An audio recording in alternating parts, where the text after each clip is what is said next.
Hello అండి. Welcome to my channel ఆర్యవిహాన్ వాళ్ళు. ఈరోజు నేను చికెన్ రెసిపీతో మీ ముందుకొచ్చేసాను. చాలా బావుంటుంది టేస్టీగా, స్పైసీగా అండ్ పీస్ కూడా చాలా జ్యూసీగా ఉంటుంది. ఇది చికెన్ ఫ్రైయే. సో, ఫ్రై అయితే మనకి పీస్ అనేది లోపల పీచులాగా ఉండకుండా లోపల కుక్ అవుతుంది. చాలా బావుంటుంది జ్యూసీగా. తింటుంటే తినాలనిపిస్తుంది. ఒక్క పూటకి ఈ చికెన్ మొత్తం అయిపోతుందనమాట. 2 మెంబర్స్‌కి సరిపోయేలాగా. ఒక్కసారి చికెన్‌ని ఇలా చేసి పెట్టారంటే మళ్ళీ మళ్ళీ ఇలాగే చేయమని చెప్తారు. మీ ఇంట్లో అయితే పెద్దవాళ్ళైనా సరే, చిన్న పిల్లలైనా సరే ఇష్టంగా తింటారు. సో, నేనైతే ముందుగా ఒక హాఫ్ కేజీ చికెన్ అయితే తీసుకున్నాననమాట. ఇంకా దాన్నైతే నేను వాష్ చేసుకొని జస్ట్ అక్కడ పక్కన పెట్టేసుకున్నాను. దానికి మసాలాలు ఏవి కూడా పట్టించట్లేదు. పక్కన పెట్టేసుకున్నాను. ఆ తర్వాత ఇంకో గిన్నె పెట్టుకొని స్టవ్ మీద ఆన్ చేసుకొని ఇంకా తర్వాత ఒక 4 పచ్చిమిర్చి అండ్ ఒక 2 పెద్ద సైజు ఉల్లిపాయలనమాట మంచిగా కట్ చేసుకొని పక్కన పెట్టుకున్నాను. ఆ తర్వాత ఒక 3 టేబుల్ స్పూన్స్ వరకు ఆయిల్ వేసుకొని అందులో హోల్ గరం మసాలా ఉంటుంది కదా! అదేనండి ఇలాచీ, జాపత్రి, సాజీరా అండ్ అలాగే కొంచెం చెక్క, లవంగాలు ఇలా ఇవన్నీ కూడా వేసుకున్న తర్వాత కొంచెం ఒక ఆకు కూడా వేసుకోండి. ఆ తర్వాత కొద్దిగా జీలకర్ర వేసుకొని అవన్నీ వేగిన తర్వాత మనం పచ్చిమిర్చి అండ్ ఆనియన్స్ 2 కూడా వేసుకొని మంచిగా మగ్గించుకోవాలి. ఆనియన్స్ అనేవి మంచిగా కొంచెం వాటి పచ్చిదనం అనేది పోవాలనమాట. ట్రాన్స్పరెంట్‌గా అయిన తర్వాత కొద్దిగా పుదీనా, ఇంట్లో పెంచిన పుదీనానండి. ఇదైతే ఆర్గానిక్ పుదీనా. సో, నేనైతే ఇంట్లోనే పెంచుతున్నాను. ఈ పుదీనాని నేను కొంచెం తెచ్చుకొని కడిగేసుకొని అందులో అయితే వేసుకున్నాననమాట ఒక గుప్పెడంతా. ఇంకా తర్వాత అలా పుదీనా కూడా మగ్గిపోయిన తర్వాత కొద్దిగా ఒక 1 స్పూను, 1 ½ స్పూన్ వరకి నేను అల్లం వెల్లుల్లి పేస్ట్ అయితే వేసుకున్నాను. ఒక టేబుల్ స్పూన్ వరకి. వేసుకున్న తర్వాత దాన్ని కూడా పచ్చి వాసన పోయే వరకు మంచిగా మగ్గించుకోవాలి. లేదంటే పచ్చి పచ్చి వాసన వస్తుంది. అండ్ అలాగే అల్లం స్మెల్ అనేది ఎక్కువగా వస్తుంది. ఒకవేళ ఎక్కువ కూడా వేసుకోవద్దు. మళ్ళీ కొంచెం సరిపడా వేసుకోవాలన్నమాట. ఎందుకంటే చికెన్‌లో అల్లం వెల్లుల్లి ఫ్లేవర్ అనేది ఎక్కువైపోతుంది. అప్పుడు టేస్ట్ అనేది బాగుండదన్నమాట. ఘాటు ఎక్కువైతా ఉంటుంది. ఆ తర్వాత అది మంచిగా పచ్చిదనం అంతా పోయిన తర్వాత మనం పసుపు కూడా వేసుకోవాలి. 1 ½ టీ స్పూన్ వరకి. మంచిగా ఇది కూడా వేగిపోవాలన్నమాట. సో, ఇదంతా కలుపుకున్న తర్వాత ఇప్పుడు మనం చికెన్ అయితే యాడ్ చేసుకోవాలి. వాష్ చేసి పెట్టుకున్నాం ముందుగానే నేను చికెన్ అనేది. సో, ఇదిగోండి నేను ఏది కూడా దీంట్లో యాడ్ చేయలేదనమాట. డైరెక్ట్ ఇలాగే వేసేస్తున్నాను చికెను. సో, ఇప్పుడు మనం మంచిగా కలుపుకోవాలి ఈ చికెన్ అంతటిని కూడా. ప్రతి ముక్కకి కూడా మన మసాలా అది తాలింపు అనేది పట్టాలన్నమాట. ఆయిల్ అనేది పట్టాలి. సో, ఇలా మంచిగా కలుపుకొని ఒకసారి ఆ తర్వాత మూత పెట్టేసుకోవాలి. మూత పెట్టేసుకున్న తర్వాత మనకి లోపల మంచిగా ఒక ఫుల్ ఫ్లేమ్ మీద ఒక 2 నిమిషాలు పెట్టుకొని ఆ తర్వాత మీడియం ఫ్లేమ్ పెట్టేసుకుంటే మనకి తొందరగా ఉడుకుతుందన్నమాట. ఎందుకంటే చికెన్ వేయగానే చల్లగా ఉంటుంది కదా! తొందరగా ఉడకదు. సో, అలా నేను ఫస్ట్ 2 మినిట్స్ పెట్టుకున్న తర్వాత ఫుల్ ఫ్లేమ్, ఆ తర్వాత మీడియం ఫ్లేమ్ పెట్టుకుంటే మాడిపోకుండా ఉంటుంది. అండ్ ఆ తర్వాత ఇదిగోండి మనకి వాటర్ వచ్చేసాయి కదా! ఈ చికెన్ పైన.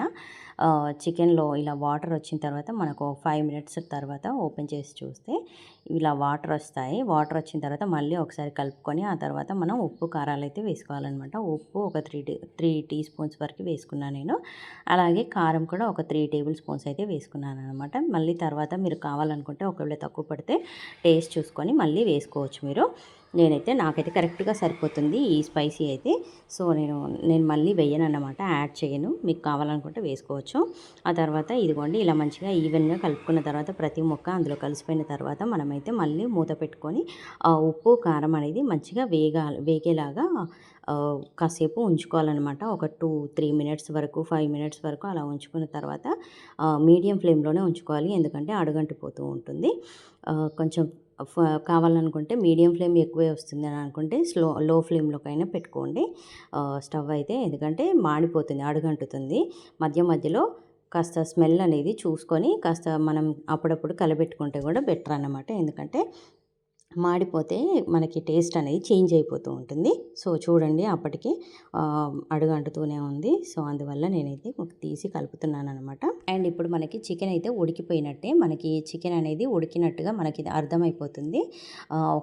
మీకు తెలియాలి అని అనుకుంటే ఒక ముక్కని ఇలా ఒకసారి గరిటెతో ఒకసారి ఇట్లా కొంచెం కట్ చేసినట్టుగా చూసుకోండి. అప్పుడు మనకి తెలిసిపోతుందనమాట. చూడండి ఇదిగోండి ఇలాగా.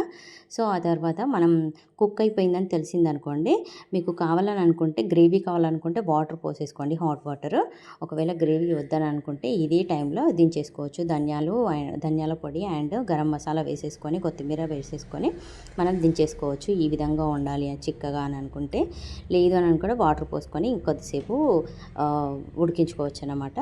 నేనైతే ఇంకొంచెం కొంచెం దగ్గరికి అవ్వాలని చెప్పి నేనైతే ఇలాగే ఉడికిస్తూ ఉన్నాను. సో ఇప్పుడు నేనైతే ధనియాల పొడి వేసాననమాట. ఒక టీ స్పూన్ వరకు 1 టీ స్పూన్ వరకు. సో ఇలా వేసుకున్న తర్వాత మంచిగా కలుపుకొని ఇప్పుడు నేను ఫుల్ ఫ్లేమ్ పైన అయితే ఉడికిస్తున్నానన్నమాట ఈ చికెన్ని. ఎందుకంటే నాకు కొంచెం ఫ్రైగా కొంచెం కలర్ అనేది చేంజ్ అవ్వాలి, అందుకోసం అని చెప్పి నేను ఉడికిస్తున్నాను ఇదే విధంగా. ఆ తర్వాత ఇదిగోండి ఇలా దగ్గర పడుతుంది, కలర్ కూడా చేంజ్ అయింది కదా. ఇంతకుముందు కొంచెం బ్రైట్గా ఉండే, ఇప్పుడు కొంచెం బ్లాక్ కలర్లోకి వస్తుంది. సో ఇలా నాకు దగ్గర పడుతున్నప్పుడు నేనైతే గరం మసాలా కూడా యాడ్ చేసుకున్నాను. సో ఇలా గరం మసాలా ఒక 1 టీ స్పూన్ వరకు, 1½ టీ స్పూన్ వరకు వేసుకుంటే చికెన్లోకి మనకి బాగుంటుంది. ఎందుకంటే నాన్ వెజ్ కాబట్టి అందులోనే చికెన్ కాబట్టి మనకి స్పైసీగా ఉంటేనే బాగుంటుంది అనమాట టేస్ట్. సో అందుకని నేను 1½ టీ స్పూన్ వరకు వేసుకుంటాం. మీరు ఒకవేళ స్పైసీ తక్కువ తింటారనుకుంటే తక్కువ వేసుకోండి. ఆ తర్వాత మనం ఇలా మంచిగా కలుపుకున్న తర్వాత కొత్తిమీర కూడా వేసేసుకొని ఇంకా మనం స్టవ్ ఆఫ్ చేసుకొని దించేసుకోవచ్చు అనమాట. ఇదిగోండి మనకైతే చికెన్ అయితే రెడీ అయిపోయినట్టే. ఇదిగోండి ఇప్పుడు మనం చికెన్ని మళ్ళీ కలుపుకుంటే కనుక ఇంకా మంచిగా కొత్తిమీర కూడా ఫ్లేవర్ అనేది బాగా వస్తుంది. టేస్ట్ అయితే సూపర్గా ఉంటుంది. మీరు కూడా ఒకసారి ట్రై చేయండి. అండ్ చికెన్ అయితే అస్సలు కూడా పీచులాగా ఉండదు, లోపల మంచిగా కుక్ అయిపోయి టెండర్గా ఉడుకుతుంది అనమాట. సూపర్గా ఉంటుంది టేస్ట్ అయితే, జ్యూసీగా చికెన్ అయితే. ఇదిగోండి ఇలా ఫ్రై చేసాం కదా, సూపర్గా ఉంటుంది. నాకైతే చాలా ఇష్టం ఇలా చేయడం అయితే. సో మా వాళ్ళైతే ఒక పూటకే మొత్తం తినేస్తారు. సో వీడియో నచ్చితే లైక్ చేయండి, మరి షేర్ చేయండి, సబ్స్క్రైబ్ చేసుకోవడం మాత్రం అస్సలు మర్చిపోవద్దు. And thank you for watching my video.